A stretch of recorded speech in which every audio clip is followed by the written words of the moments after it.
నమస్కారాలు.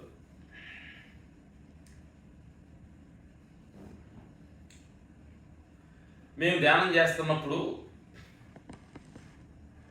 మన పొద్దుటి నుంచి మనకు కావాల్సిన ఈ మై షూటింగ్ కావచ్చు, మీరు చేస్తున్న బిజినెస్ కావచ్చు, మీరు చేస్తున్న జాబ్ కావచ్చు, వీటిల్లో మనం పరిగెత్తి వాటిల్లో అవతలోళ్ళ మాటల్ని, మన మాటల్ని, అవతలోళ్ళు అతను ఆ మాటలు, ఈ మాటలు అన్నీ మనం ఫిట్ చేసుకుని సాయంకాలం ఇంటికి వస్తాం. ఇంటికి వచ్చిన తర్వాత ఇంటికి వచ్చినా స్నానం చేసినా ఇంట్లో కూర్చున్నా మధ్యాహ్నం పొగుల్లో జరిగిన ఇవన్నీ మనకి రిపీట్ అయ్యి పదే గ్యాప్ వస్తుంటుంది కాబట్టి మీరు స్నానం చేసి ధ్యానాన్ని కూర్చునే ముందు పొద్దుడు 6 గంటల నుంచి సాయంకాలం పొందుకునేదాకా ఏం చేశాను నేను అంటే మీ సినిమాని కొంచెం రివర్స్ ఆలోచించండి.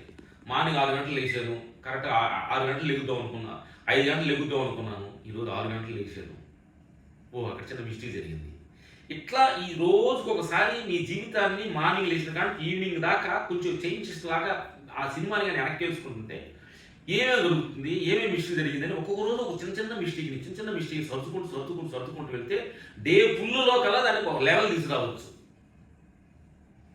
అప్పుడు ధ్యానంలో కూర్చున్నప్పుడు ఈ రోజు ఈ మిస్టేక్ చేశాను, రేపు నేను చేయను అని రేపు ఆట ప్రయత్నిస్తాం. ఇది అంటే ఈ సినిమాని ఏంటంటే మీరు ఏమంటే మీ ఎడిటింగ్ కూడా సినిమాలో కూడా సినిమా అంతా డైరెక్ట్గా ఎడిటింగ్ పెద్ద షూటింగ్ చేసేస్తారు.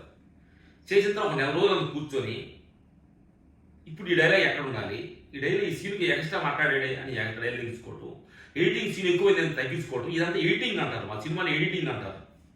అలాగే ఈ ప్రపంచం విషయాల్లో మన అడుపరిగా తిరిగి పెడితే మనకు తెలియకుండానే మన లోపల ఎక్స్పోజ్ చాలా ఎక్కువ రికార్డ్ అయ్యింది.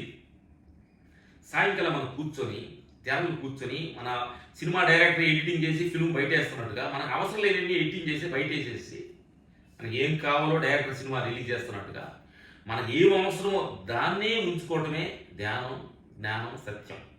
ఇప్పుడు మెడిటేషన్లో కూర్చొని ఇది మనకు అవసరం లేదు, ఇది మనకు అవసరం లేదు దాని గురించి ఎందుకు ఆలోచిస్తున్నాం మనం, దాని గురించి టైం వేస్తే కదా అని సత్యాన్ని ఎరుకుతోటి ఉండటమే ధ్యానం అనేది. సత్యాన్ని తెలుపుకుంటూ మనిషికి 2 విషయాలు,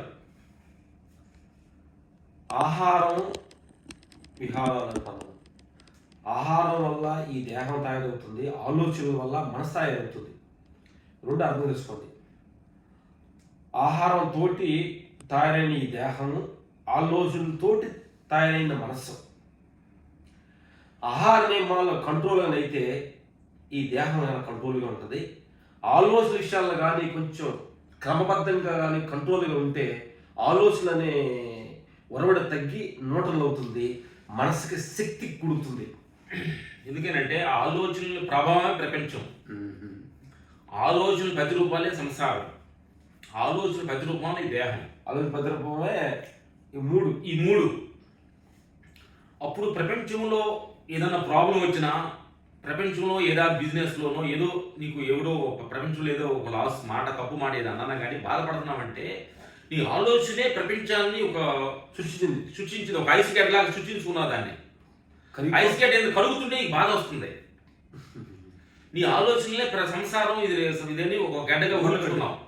ఆ తర్వాత భార్య ఏదో ఒక మాట తొందరపడి అన్నారు, లేదా భర్త ఒక తొందరపడి అన్నాడు, నువ్వు ప్రేమించిన కొడుకు నీ మాటకి యాక్సెప్ట్ చేయలేదు, నీ మాటని డిస్టర్బెన్స్ చేసాడు. అప్పుడు నీకు ఐస్ గడ్డ కలిగినట్టుగా ఏదైతే నిజం అనుకున్నావో ఇది ఆ కడుగుతున్నప్పుడు నీకు బాధ అనిపిస్తుంది. మూడోది, ఈ దేహమే నిజం, ఇదే నిజం అనుకొని ఎప్పుడు దీని మీద ఎక్కువగా ఫోకస్ చేసావో ఈ దేహంలో ఉన్న షుగరు, బీపీలో, తలనొప్పిలో, ఏదో ఆరోగ్య స్థితిలో ఏదో మనకు రుగ్మతులు వచ్చినప్పుడు ఇది నిజం అనుకున్నానే, ఇది కరిగిపోతుంది ఏంటి, దీనిలోనే బాధ వస్తుంది ఏంటి, దీనిలో దుఃఖం వస్తుంది అని అక్కడ బాధ వస్తుంది నీకు. అందుకని నా మిత్రులారా, ఇదంతా కూడా ఈ 3 కూడా నీ ఆలోచనలకు రూపాలు ఎన్ని ఐస్ గడ్డ లాగా నువ్వు తయారు చేసుకున్నాయి ఎన్ని ఏ రోజున కలుగుద్దన్న సత్యాన్ని గుర్తించటమే ధ్యానం, జ్ఞానం, ముక్తి, మోక్షం. అది తప్ప వేరే ఏం లేవు. ఇది ఇలా ఉంటుంది, ఇలా ఉండాలి, ఏ రోజైనా కలుగుద్ది అనే సత్యాన్ని మనం గ్రహించటమే తప్ప వేరే ఉద్దేశం ఏం లేదు. పరమాత్మ స్వరూపులారా,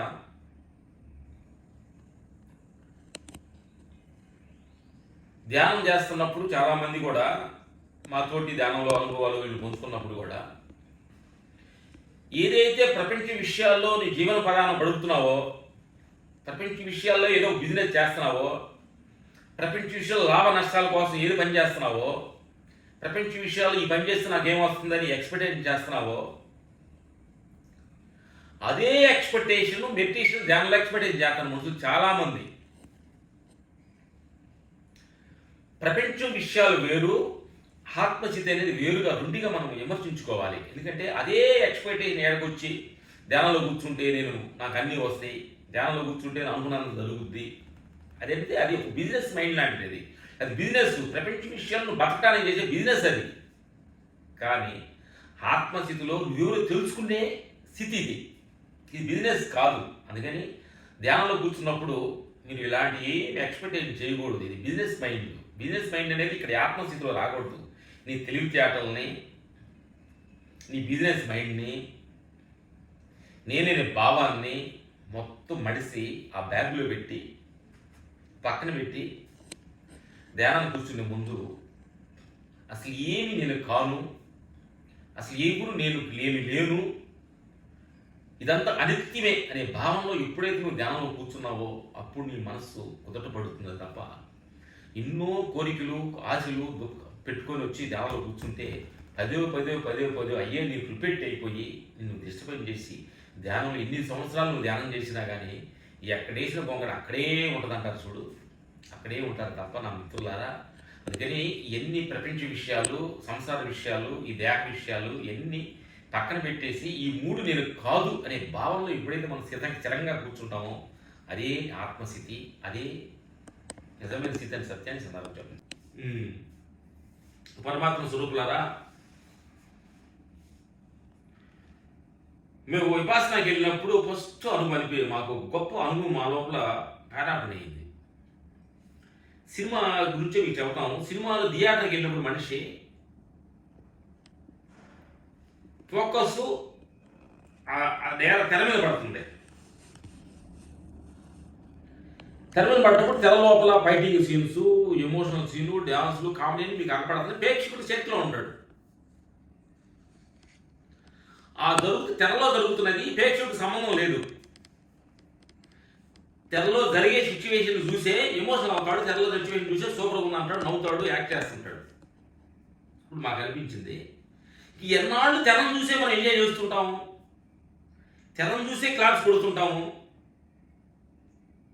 అని సత్యాన్ని మా గమనంలోకి వచ్చి ఫోకస్ తెర మీద ఉన్న ఫోకస్ కెమెరాని ఇలా మా మీద తిప్పాం.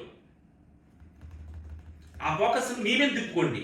ఆ ఫోకస్ని బయటోడు ఏం చేస్తాడంటే ఇప్పుడైతే బయట ప్రపంచం మీద ఫోకస్ ఉందో అవతలోడు ఆ కారు ఉంది, అవతలోళ్ళకి అలా ఉన్నారు, ఆ పిల్లలు ఎలా ప్రాబ్లం అయ్యారు, వాళ్ళ ఫ్యామిలీ ఎలా ఇడిపోయారు, ప్రపంచం అలా ఆ పార్టీ ఓడిపోయింది, ఈ పార్టీ ఓడిపోయింది అని ప్రపంచం విషయాల మీదే ఫోకస్ చేసినందువలన మనమే ఫోకస్ మిస్ అయిపోయాం. అందుకని మార్నింగో ఈవినింగో ఆ కెమెరాని మన మీద తిప్పుకొని ఆ ఫోకస్ మనం చేస్తున్న మిస్టేక్ని మనం గమనించుకుంటూ ఓహో ఇది అవతల ఫోకస్ అనేది కాదు, అసలు మన మీద ఫోకస్ పెడితే కానీ మనలో మిస్టేక్ మనకు అవుతుంది తప్ప అవతల మీద ఫోకస్ పెట్టి మన మిస్టేక్ లేదంటే తెలియదు. అందుకని కెమెరా బయట ప్రపంచం మీద ఉన్న కెమెరాని మీ ఫోకస్ని మీ మీద తిప్పుకోండి. మీ మీద తిప్పుకున్నప్పుడు మీరు చేస్తున్న లోపాలు మీరు చేస్తున్న తిండిలో కావచ్చు, మాట్లాడే మాటలు కావచ్చు, ఏదైనా కావచ్చు, మీకున్న వీక్నెస్ మొత్తం మీకు గమనించినప్పుడు ఆ వీక్నెస్ మీద మీరు ఫోకస్ చేసుకుని ఆ వీక్నెస్ నుండి ఎలా బయట రావాలి సత్యాన్ని తెలుసుకోవటమే జ్ఞానం అనే సత్యం. నేను అనే ఒక మన లోపల నిరంతరం నేను నాది అనే పెరాపడ చెందినంతా కూడా అది పొగ మంచు లాంటిది. ఎందుకంటే ప్రతి క్షణం ప్రతి మాటలో కూడా నేను అనేదాన్ని వాడాల్సి వస్తుంది. అది సహజం ప్రతి వాళ్ళకి. అదేదో కొత్త వర్డ్ అని పాత వర్డ్ అని కాదు, నేను అనేది వాడాలి. ఆ నేను గుణగణాల గురించి బెదర్ చెప్తున్నాడు. ఆ నేను అనేది నిరంతరం మారుతూ కరిగిపోతూ పుడుతూ ఒక పొగ మంచు లాంటిది. అది నేను అనేది ఒక శాశ్వతమైన ఘన పదార్థం కాదు. అది నిరంతరం మార్పు చెందుతూ పుడుతూ